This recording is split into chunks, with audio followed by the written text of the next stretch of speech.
Okay, action. So here we have rear derailleur gear cable in installation. When removing the old cable, we use the cable to pull through a tracer wire.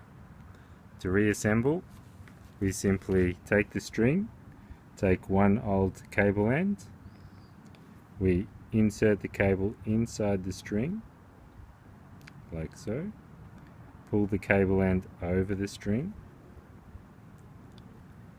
and crimp.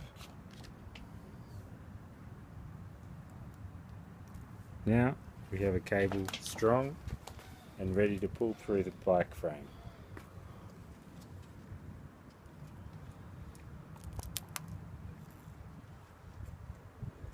The Roubaix has a very difficult bend in the rear, therefore we need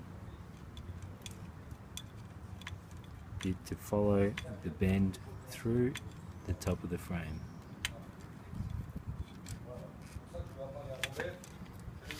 Wait, just up. Voila!